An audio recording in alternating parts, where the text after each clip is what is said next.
Hello everyone, this is Prachi and you're watching efutureinsight.com Hindi, जहां हम सीखेंगे इंग्लिश थ्रू हिंदी।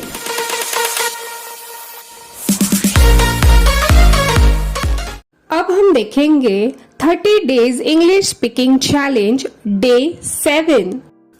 आज हम देखेंगे some important helping verbs like can, could, may, might, must, ought to, should, would। इन सारे helping verbs का हम डेली लाइफ में कैसे यूज करते हैं ये हम देखेंगे। अब तक हम लोगों ने देखा कि टेंस की सारी क्रियाओं का हमने अभ्यास किया। हमने प्रेजेंट, पास्ट, फ्यूचर टेंस अच्छे से देखे हैं।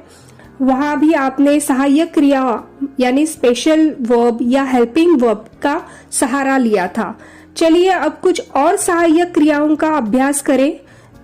जैसे हमने देखा पहले ही कैन, मे, ये सहायक क्रियाएं हैं। दोनों का अर्थ है सकना, पर इस सकना के अर्थों में भी कुछ डिफरेंस है।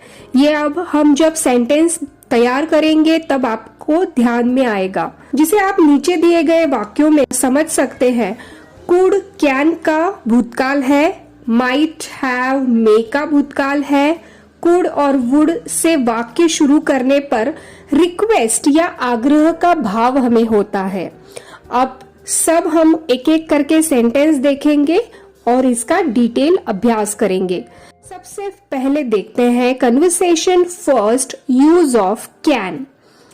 यहाँ पे रजनी और शशि के बीच में कन्वर्सेशन हो रही है। रजनी, क्या तुम सितार बजा सकती हो? Can you play sitar? Can you play sitar? हाँ, मैं बांसुरी भी बजा सकती हूँ। Yes, I can play the flute as well. Yes, I can play the flute as well. हर सेंटेंस मेरे बाद आपको भी बोलना है और बोलने की प्रैक्टिस करनी है। क्या तुम मेरे पुस्तक लौटा सकती हो? Can you return my books? Can you return my books? नहीं, मैं अभी नहीं लौटा सकती। No, I can't return them yet. No, I can't return them yet. क्या तुम संस्कृत पढ़ सकती हो? Can you read Sanskrit? Can you read Sanskrit? हाँ, yes I can. Yes I can.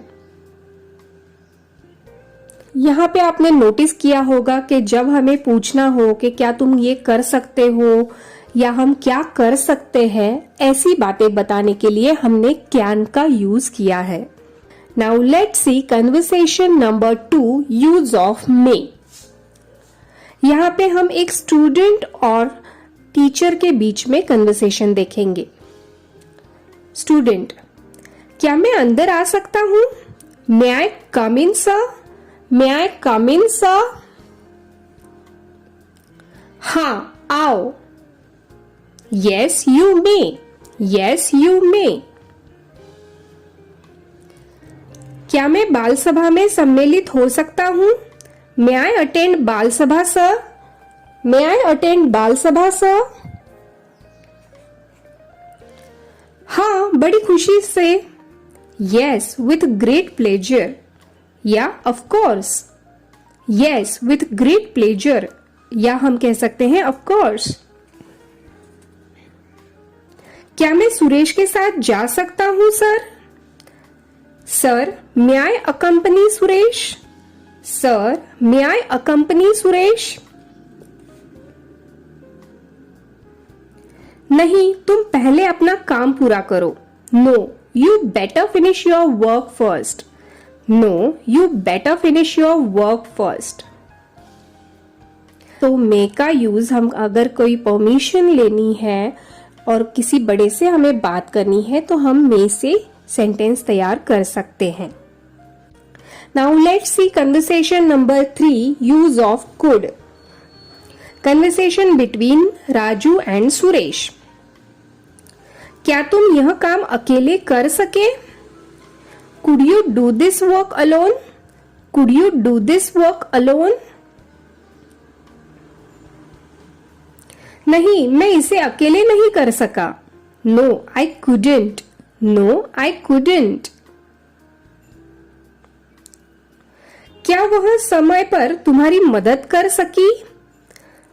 Could she help you in time? Could she help you in time? हाँ, कर सकी. Yes, she could. Yes, she could. क्या तुम मेरे लिए पानी ला सकते हो? Could you bring me a glass of water? Could you bring me a glass of water? खुशी से. With pleasure. With pleasure. Use of might, must, ought to, would, should. शायद सोहन ने उसकी मदद की. Sohan might have helped him.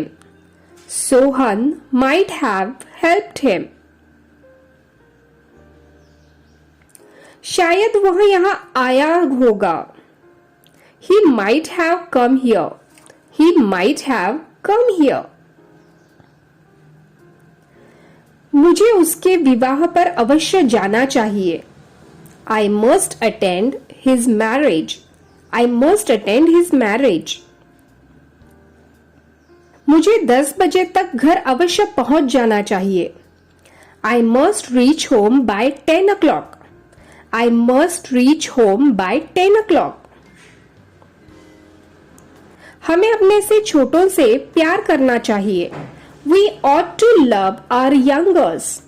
We ought to love our youngers. जरा यह चिट्ठी पोस्ट कर देंगे? Would you post this letter please? Would you post this letter please?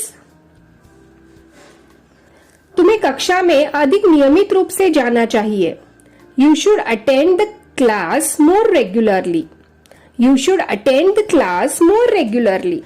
यहाँ पे आप देख सकते हो कि जब आपको जोर देके बोलना था कि मुझे 10 बजे तक पहुंच जाना चाहिए या मुझे उसके विवाह पर अवश्य जाना चाहिए, तो हमने मस्ट का यूज किया. शायद जब हमने यूज किया शायद वह यहाँ आया होगा, तो हमने माइट का यूज किया. अब यहाँ पे कुछ ऐसी बातें हैं जो आपको यहाँ पे याद रखनी है, वो हम एग्जाम्पल से देखते हैं. First, can I walk? Can I walk? और may I walk? May I walk? Second example है can you do this job? दूसरा है may I do this job? तीसरा एग्जाम्पल है can you sing a song? May I sing a song? Can I walk का मतलब है क्या मैं वॉक कर सकता हूं, और मे आई वॉक का मतलब है क्या मैं वॉक करूं.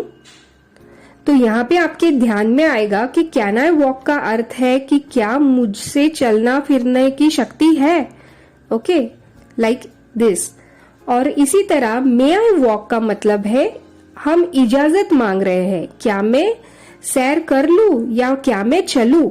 तो जब हमें इजाजत मांगनी है तो हमें मे का यूज करना है, और जब क्या मैं ये कर सकता हूं ऐसी हमें, या मैं क्या कर सकता हूं ऐसी हमें एबिलिटी दिखानी है, तब हम कैन का यूज करते हैं. और एक बात, जैसे कि पहले भी बताया गया है कि कुड और माइट शब्द कैन और मे के भूतकाल के रूप है, इसी तरह ऑट टू और शुड का प्रयोग कर्तव्य भाव को प्रकट करने के लिए किया जाता है. इन शब्दों के अर्थ को वाक्यों में इनका प्रयोग करके अच्छी तरह से समझ लेना चाहिए. अब जैसे हमने ये सारे एग्जाम्पल्स देखे हैं, उसी तरह आपको भी कुछ एग्जाम्पल्स बनाने हैं और लिखने हैं. तो अब आपको ये होमवर्क है कि आपको कैन के, may, could, should, might, must, ought सबके आपको 5-5 सेंटेंस अपने बुक में लिखने हैं, उनको बोल के प्रैक्टिस करनी है. और आप कमेंट्स में भी लिख सकते हो कि आपने कौन से सेंटेंस बनाए हैं.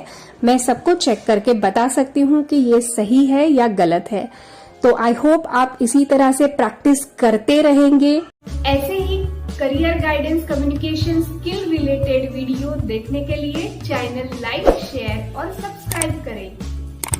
चलिए तो फिर मिलते हैं नेक्स्ट वीडियो में। Till then bye bye, keep practising.